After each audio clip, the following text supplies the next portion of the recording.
네, 오늘 우리에게 주신 하나님의 말씀 로마서 8장 1절에서 11절까지 말씀입니다.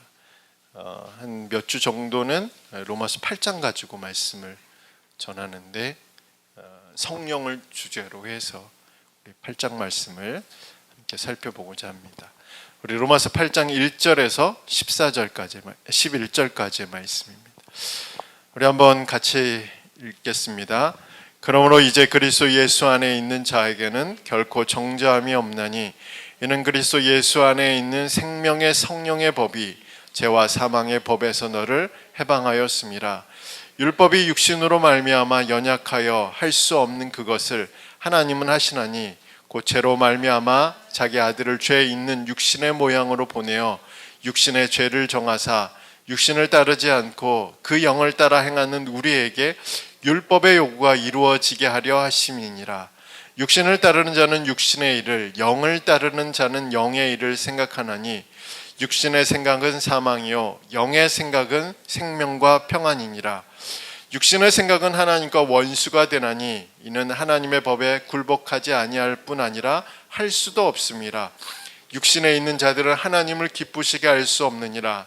만일 너희 속에 하나님의 영이 거하시면 너희가 육신에 있지 아니하고 영에 있나니 누구든지 그리스도의 영이 없으면 그리스도의 사람이 아니라. 또 그리스도께서 너희 안에 계시면 몸은 죄로 말미암아 죽은 것이나 영은 의로 말미암아 살아있는 것이니라. 예수를 죽은 자 가운데 살리신 이의 영이 너희 안에 거하시면 그리스도 예수를 죽은 자 가운데서 살리신 이가 너희 안에 거하시는 그의 영으로 말미암아 너희 죽을 몸도 살리시리라. 아멘. 자, 오늘은 생명의 성령이라는 제목으로 말씀을 함께 나누도록 하겠습니다. 우선 오늘 본문의 말씀을 살펴보기 전에 오늘 본문을 포함한 로마서 8장의 배경이 되는 로마서 7장의 내용을 한번 잠깐 언급을 하면, 로마서 7장은 고뇌하는 바울의 모습을 찾아볼 수 있습니다. 특히 7장 14절에서 25절의 기록은 그리스도인이 된 바울의 딜레마, 그리고 그 딜레마로 인해서 탄식하는 바울의 모습을 담고 있습니다. 물론 이 기록은 바울만 가진 딜레마나 탄식만을 의미하거나 그렇게 해석되고 있는 것은 아닙니다. 모든 그리스도인들이 가진 딜레마요 탄식이라는 의미를 이 14절에서 25절의 말씀에서 기록하고 있습니다. 그러니까 모든 그리스도인들, 그 죄에 대하여 죽고 의롭다함을 얻은 그리스도인들, 율법과 그 저주에서 벗어나 그리스도에게로 갔음에도 불구하고 여전히 그 안에 죄와 악이 거하고 있음을 경험하고 있는 그리스도인들, 그리고 하나님의 법을 따르기를 원하지만 여전히 나를 사로잡는 죄의 법으로 말미암아 원하지 않는 것을 할 수밖에 없는 그리스도인들, 그래서 늘 실패의 삶을 살아갈 수밖에 없는 자신을 바라보며 탄식하는 그리스도인들의 모습을 볼 수 있는 것이 로마서 7장의 말씀입니다. 바울은 결국 자신 안에 희망이 없음을 고백하죠. 자신 안에 생명이 없음을 고백합니다. 그것이 바로 로마서 7장 24절의 고백인데, 새번역 성경으로 제가 읽겠습니다. 나는 비참한 사람입니다. 누가 이 죽음의 몸에서 나를 건져주겠습니까?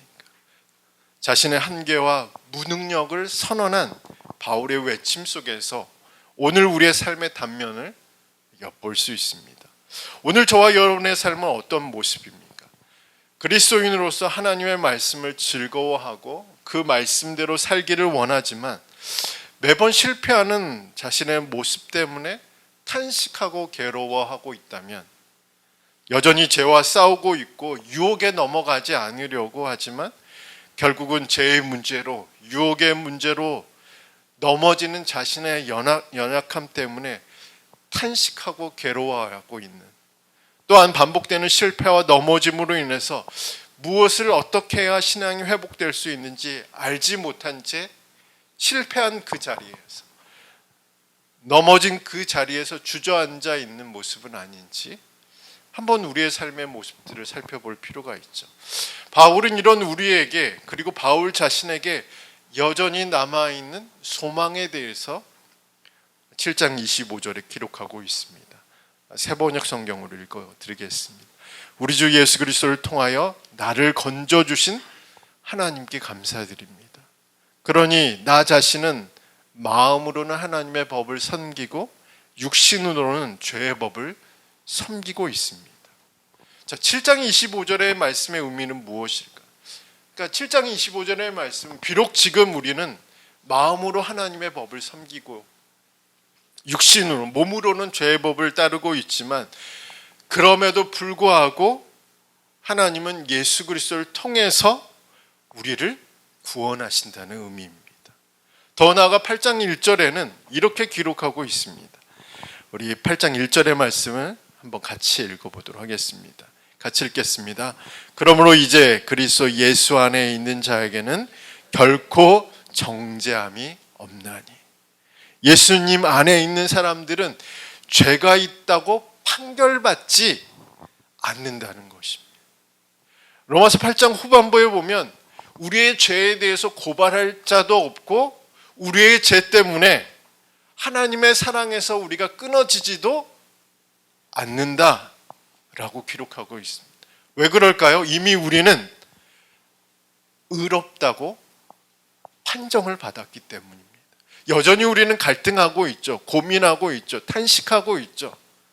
나의 마음으로는 하나님의 법을 따르고 내 육신은 죄의 법을 따라가고 있는 이런 현실 속에서도, 그래서 내 안에 희망이 없고 소망이 없음을 발견하면서도 불구하고 여전히 우리는 어떤 상태죠? 무죄 판결을 받았다. 그러므로 우리의 괴로움과 탄식이 소망으로 바뀔 수 있는 방법은 누구 안에 있어야 된다? 예수님 안에 있어요. 우리의 길이 사망의 길이 아니라 생명의 길이라는 것을 날마다 경험할 수 있는 유일한 방법은 예수 그리스도 안에서 살아가는 거예요. 우리의 소망과 기쁨의 근거이신 오직 예수님, 그리고 우리의 생명과 우리의 살 길을 얻게 하시는 분은 우리가 예수님 안에 있을 때 우리는 유죄 판결을 받지 않는다. 정죄를 당하지 않는다. 우리를 고발할 자가 없는 예수님 안에 있을 때, 그리고 하나님의 사랑에서 우리를 끊을 자가 없게 되는 거예요. 어디 안에 있을 때? 예수님 안에 있을 때. 그렇다면 우리가 그리스도 예수 안에 있을 때 정죄받지 않는 이유가 무엇인지 찾아보는 것이 중요하죠. 그 이유는 2절에 기록된 대로 그리스도 예수 안에 있는 자들에게는 생명의 성령의 법이 작동해서 죄와 사망의 법으로부터 우리를 날마다 해방시키기 때문에 그렇습니다. 다시 말해서 예수님 안에 있는 자들에게는 생명을 주시는 성령이 계시는데 그 성령의 권능이, 그 성령의 힘이 죄와 사망의 힘을 누르고 우리를 날마다 해방시키는 일들을 한다는 것입니다. 지금은 비록 우리가 하나님의 법과 죄의 법 사이에 오락가락하는 그런 삶을 살아간다 할지라도, 그래서 우리가 혹 우리 스스로 느끼기에 내가 믿음이 있는 사람인가? 내가 예수님 잘 믿고 있는가? 이렇게 사는데도 내가 구원받은 사람인가? 스스로 탄식하고 절망하고 실망하고 낙심할지라도 우리가 그리스도 안에 있으면 우리는 무죄 판결을 받는다. 왜냐하면 예수님 믿을 때 오시는 성령께서 일하시기 때문에 그렇습니다. 생명의 성령이라는 것은 우리에게 생명을 주시는 성령이라는 뜻인데, 이 성령께서 하시는 일들이 무엇이냐면 예수님의 사역을 우리 가운데 적용시킴으로 인해서 우리로 하여금 죄의 법에서, 죄의 저주에서, 율법의 저주에서 우리를 해방시키는 일들을 한다는 거예요. 우리가 죄를 지을 때마다 우리는 어떤 생각을 해요? 아, 내가 이런 죄를 짓고도 하나님의 자녀인가? 내가 이런 실수를 범하고도 하나님의 백성인가? 우리 스스로 탄식하고 있죠. 그때 우리는 어떻게 해야 돼요? 하나님, 우리 죄를 용서해 주세요. 예수님께 나아가자. 그게 예수님 안에 거하는 거잖아요. 그때 어떤 일들이 발생해요? 성령께서 예수님의 피를 우리 각 사람에게 적용시키는 거예요.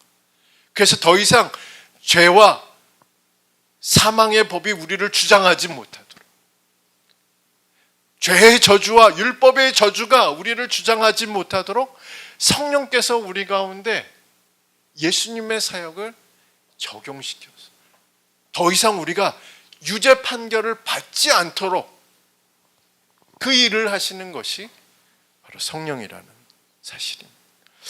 제가 신학대원 다녔을 때 제가 몇 번 말씀드렸던 것 같은데, 영국에서 학위를 받으신 교수님이 계셨습니다.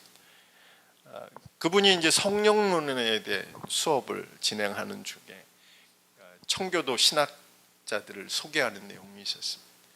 그 중에 제가 좋아하는 존 오웬 목사님을 소개하면서 그 목사님이 하셨던, 정말 저한테는 20년이 지나도 잊혀지지 않는 그 문장을 그 교수님이 읽어주셨는데 아직도 기억하고 있습니다.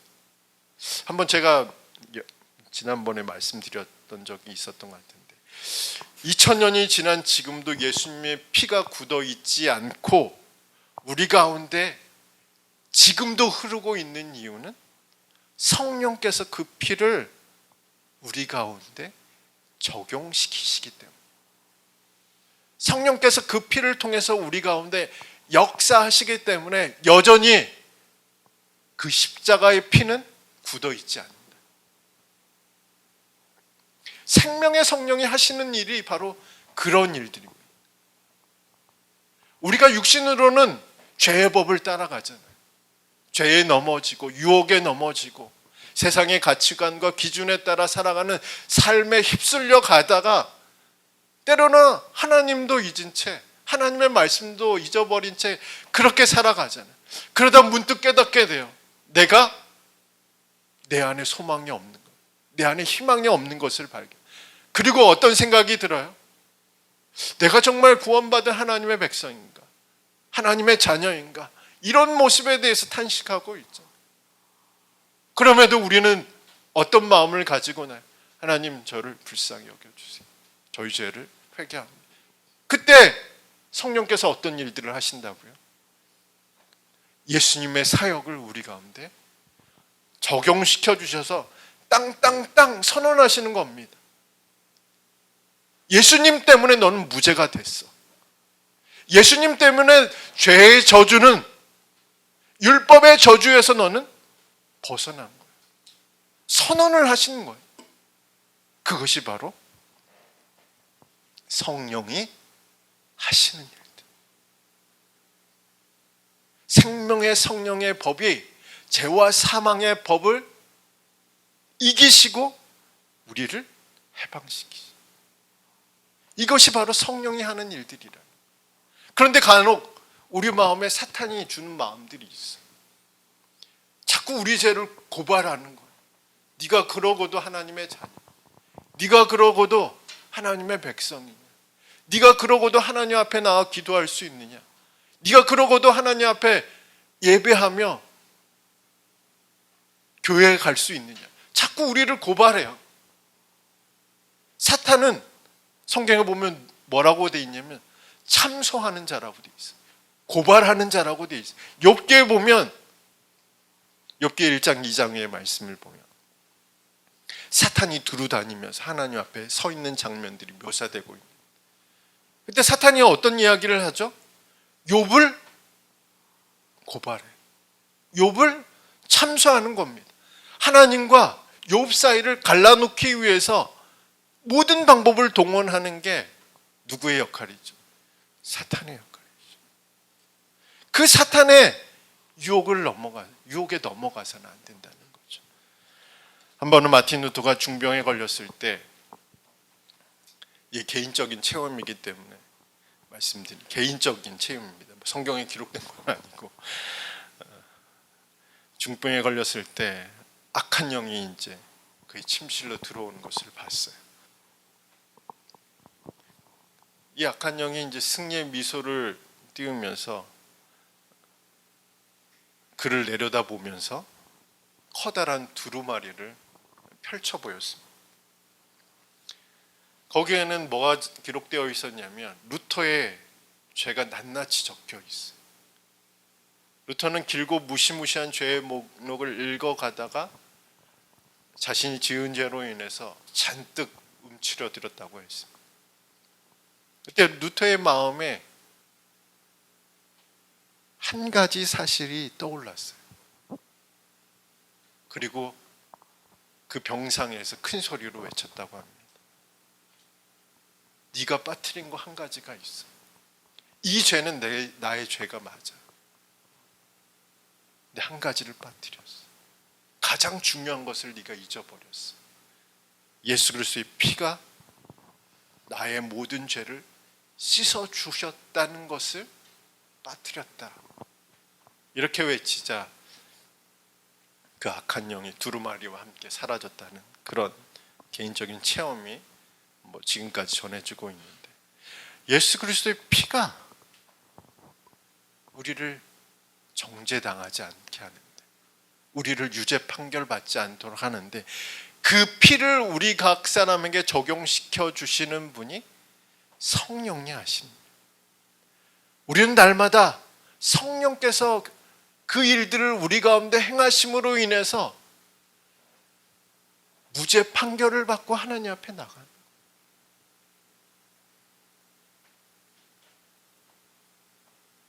하나님 앞에 우리가 이렇게 예배할 수 있는 것은 성령께서 우리 가운데 역사하셔서 하나님 앞에 나아가기에 부족함이 없도록 넌 무죄야 라고 죄와 사망의 법을 깨트려서 그렇다. 그러므로 성령이 우리 가운데 행하신 첫 번째 일은 무엇이냐면 우리를 해방시키는 일들, 우리를 자유케 하는 겁니다. 죄와 율법의 저주에서 우리를 죄의 결과로부터 우리를 자유케 하시는 일들이 생명의 성령이 하는 일들이에요. 우리의 죄책감으로부터 자유케 하시는 것이 성령께서 하시는, 그것이 바로 바울이 8장에서 이야기하는 첫 번째 성령께서 하시는 일입니다. 그러므로 우리는 다시 회복될 수 있죠. 다시 시작할 수 있습니다. 왜냐하면 우리가 예수 그리스도 안에 있으면 성령이 우리 가운데 일하시기 때문에 우리는 다시 우리의 신앙을 일으켜 세울 수 있다는 겁니다. 이뿐 아니라 생명의 성령이 우리에게 하신 일이 또 있습니다. 우리 6절의 말씀을 함께 읽겠습니다. 6절입니다. 같이 읽겠습니다. 육신의 생각은 사망이요 영의 생각은 생명과 평안이니라. 자, 5절부터 8절까지의 말씀을 보면 바울은 육신을 따르는 자와 영을 따르는 자의 모습을 비교하고 있습니다. 여기서 육신을 따르는 자, 육신의 생각은 그리스도 예수 밖에 있는 사람들과 그 생각을 묘사하고 있습니다. 반대로 영을 따르는 자, 영의 생각은 그리스도 예수 안에 있는 사람들과 그 생각을 말합니다. 자, 그리스도 예수 밖에 있는 자들은 성령을 받지 못했기 때문에 그들은 하나님의 법에 순종할 수가 없는 거죠. 하나님의 원수로 살아갈 수밖에 없습니다. 그리고 그 생각과 결말은 사망이라고 바울은 선언하고 있습니다. 하지만 그리스도 예수 안에 있는 사람들은 정반대이죠. 그리스도 예수 안에 있는 사람들은 성령을 받습니다. 성령의 인도를 받습니다. 그래서 성령의 인도에 따라 하나님의 법을 지킬 뿐만 아니라 하나님을 기쁘시게 하는 사람들이 바로 그리스도 예수 안에 있는 사람들, 성령의 인도함을 받는 사람들입니다. 바울은 이렇게 성령을 따르는 자에게 따라오는 것이 있는데 그것이 생명과 평안이라고 기록하고 있습니다. 즉 생명의 성령이 그리스도 예수 안에 있는 사람들에게 주시는 것이 생명이고 평안이라는 겁니다. 여기서 생명과 평안은 완전한 구원을 경험한 사람들이 얻게 되는 열매입니다. 하나님과 영원한 삶을 보장받을 뿐만 아니라 하나님과의 관계가 완전히 회복된 사람들만이 누릴 수 있는 최고의 복을 말하고 있습니다. 이 복은 현재의 삶에서 미래의 삶에서도 그대로 유지되는 겁니다. 그러니까 우리의 조건에 따라, 우리의 상황과 환경에 따라, 우리의 믿음에 따라, 우리가 무엇을 하고 안 하고에 따라서 이것이 변동되는 것이 아니라 이미 우리에게 주신 생명이고 평안이라는 것입니다.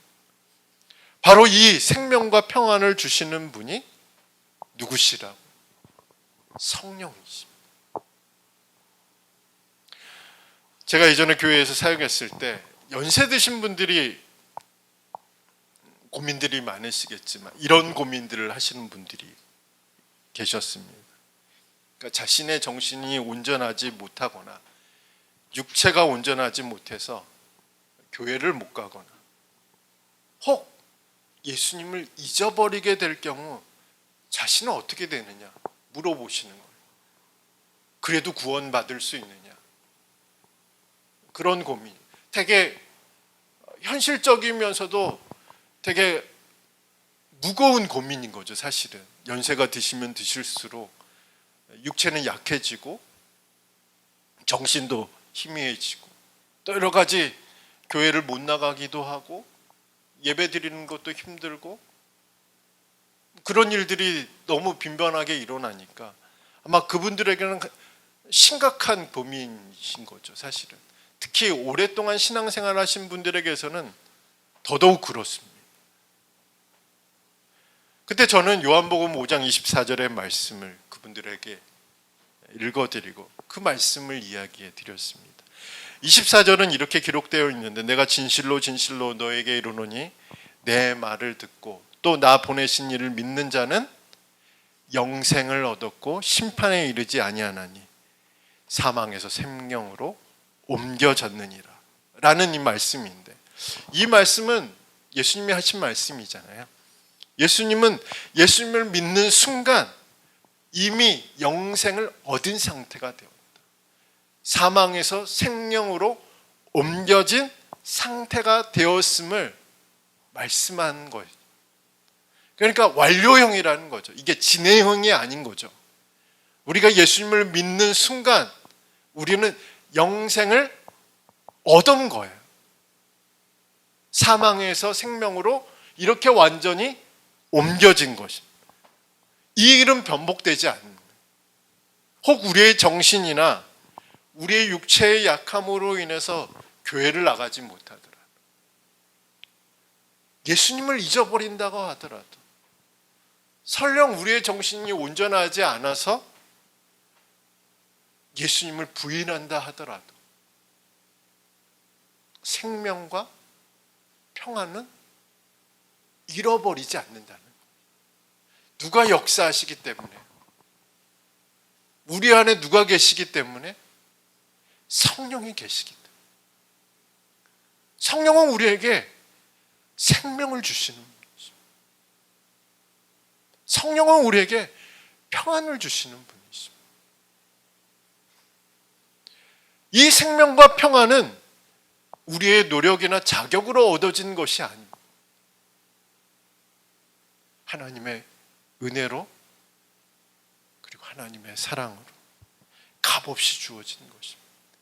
만약 우리의 자격과 노력과 헌신과 수고로 얻어진 것이라면 우리 힘이 빠지고 우리의 몸에 병이 생기고 우리의 정신이 희미해지면 어떻게 될까? 상실할 수 있는 거잖아요. 잃어버릴 수 있게 된다는 것. 근데 이게 우리의 자격으로 주어진 것이 아니에요. 우리의 노력으로 얻게 된 것이 아니기 때문에 값없이 우리에게 주어진 선물이기 때문에 선물은 누가 주셔요? 하나님이 주셨어요. 번복되는 일은 없다라는 상실되는 일들은 없다라는 성령이 우리에게 생명을 주신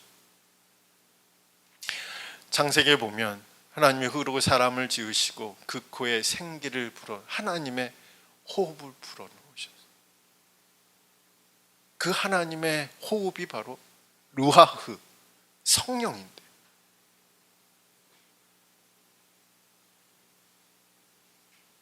성령이 우리를 살게 하고 하나님의 기운이 우리에게 계속 생명을 주시는, 우리에게 영원한 생명도 마찬가지로 그렇습니다.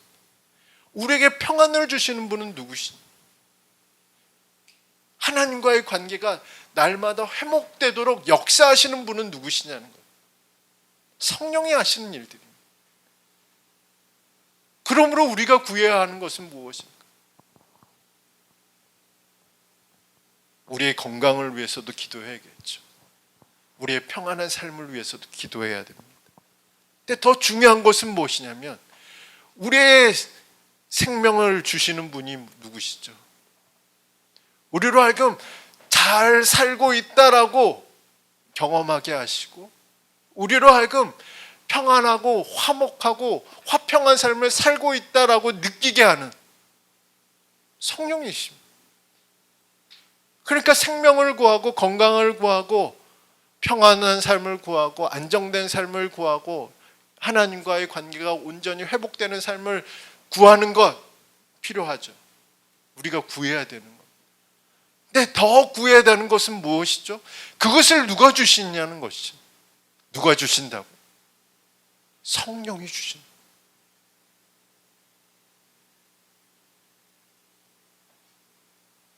그러므로 우리가 가장 구해야 되는 것은 뭐냐면 성령이 내 안에 충만하도록 그것을 구하는.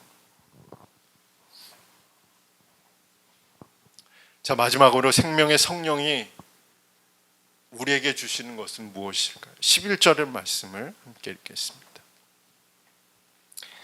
자, 같이 읽겠습니다. 예수를 죽은 자 가운데서 살리신 이의 영이 너희 안에 거하시면 그리스도 예수를 죽은 자 가운데서 살리신 이가 너희 안에 거하시는 그의 영으로 말미암아 너의 죽을 몸도 살리시리라. 자, 11절의 말씀을 보면 생명의 성령이 하시는 일은 우리의 죽을 몸을 살리시는 것. 누구를 살리신 것처럼? 예수님을 살리신 것처럼 우리도 살리실 것이라고 말씀하고 있습니다. 여기서 우리의 죽을 몸을 살리신다는 것은 우리의 부활을 이야기합니다. 그러니까 생명의 성령이 우리에게 부활의 몸을 갖게 하실 것이라고 약속하고 있는 것이 11절의 말씀입니다. 예수님이 부활하신 것처럼 우리도 부활하게 될 것이라고 말씀하고 있습니다. 누구를 통해서요? 성령을 통해서. 잘 생각해 보세요. 오늘 말씀 쭉 이어서 생각해 보면 성령이 하시는 일들이 뭐죠? 죄의 저주, 율법의 저주, 과거에 묶여있는 모든 저주로부터, 모든 죄와 사망의 힘으로부터 우리를 해방시키는 것. 그게 과거에서 일어난 일들 우리를 해방시키는. 현재는 어떤 일들을 하고 계시? 성령이 우리에게 날마다 생명을 주시는, 날마다 평안을 주시는 것. 지금 현재 이런 일들이 우리 가운데 일어나고, 미래에는 어떤 일들이 일어나요? 생명의 성령이 우리를 부활하게 만드실 것이다. 약속을, 그러니까 과거, 현재, 미래, 이게 세 가지의 시제가 바로 오늘 1절에서 11절까지 기록된 내용입니다. 과거에서부터 우리를 해방시키시고 현재로부터 우리로 하여금 생명과 평안의 삶을 누리게 하실 뿐만 아니라 미래 우리에게 부활의 몸을 주신, 이것이 바로 성령이 우리에게 주시는, 성령이 우리에게 하시는 일들입니다. 이번 한 주간 우리는 어떻게 살아가야 될까요? 성령을 구하는 삶을 살아야 해요. 생명의 성령이 우리 가운데 역사하도록 우리는 구하며 살아야 되는, 내 안에 내 생각이, 나의 주장이, 내 마음이 나를 주장하는 것이 아니라 누가 우리를 주장하도록? 성령이 우리를 주장하도록. 우리의 자녀들을 위해서 기도할 때도 마찬가지.